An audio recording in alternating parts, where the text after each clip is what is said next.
G'day, I'm Phil. A few years ago, I lost around 40 kilos. At the time, I thought I'd solved my weight problem. Unfortunately, I hadn't.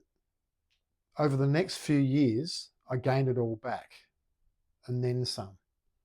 Looking back now, I don't see that first attempt as a complete failure. It wasn't.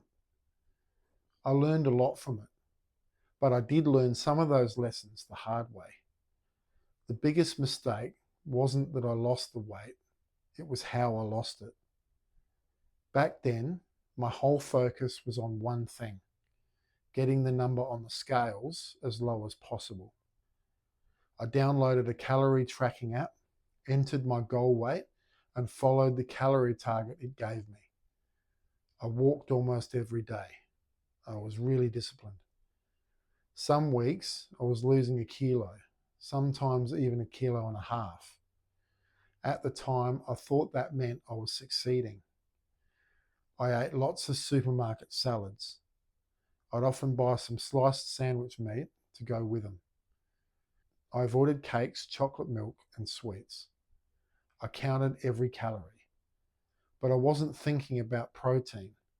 I wasn't doing any strength training, and I wasn't thinking about preserving muscle. It honestly never crossed my mind. I simply wanted to lose weight. When I finally reached my goal, just under 70 kilos, it felt incredible. I'd achieved something I'd wanted to do for years. I genuinely thought I'd solved the problem, but I'd made one huge mistake. I'd treated weight loss like a temporary project. My plan was to lose the weight first and work out how to maintain it later. The trouble was, later never came. I hadn't built a lifestyle, I built a diet. And there's a big difference. Looking back now, I realize I wasn't just losing fat, I was losing muscle as well.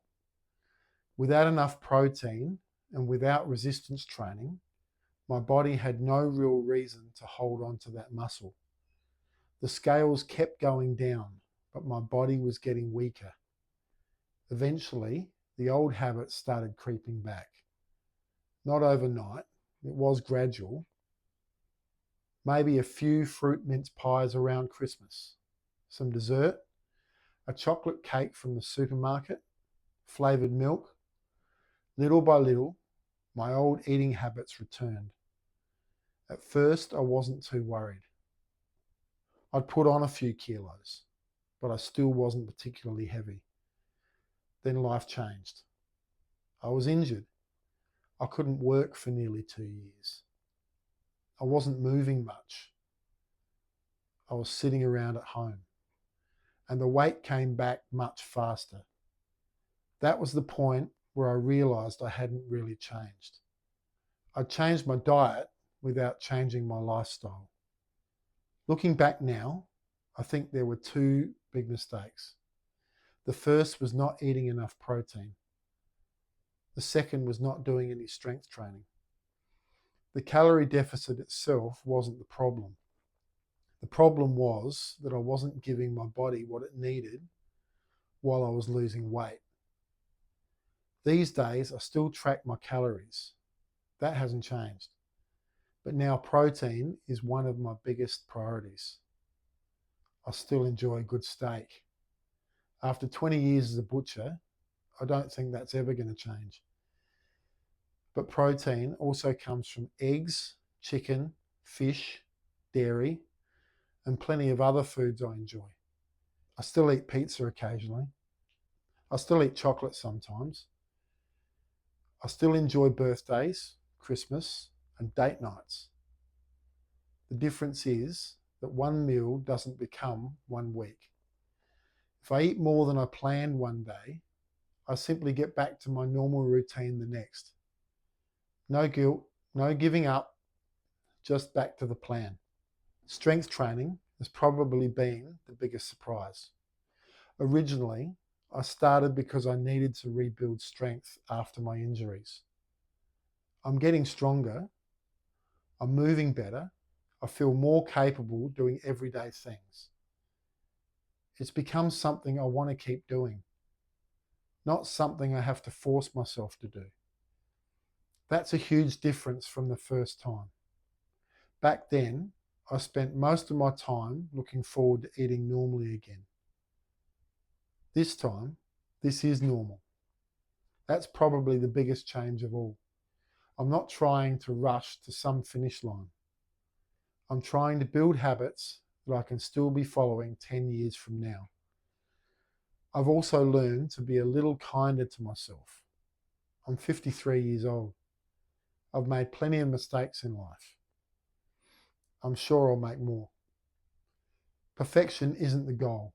Learning is. If I could go back and talk to the Phil who had just lost 40 kilos, I'd probably tell him 3 things. Slow down, lift some weights, and eat more protein. I'd also tell him not to assume the journey is finished just because the scales say you've reached your goal.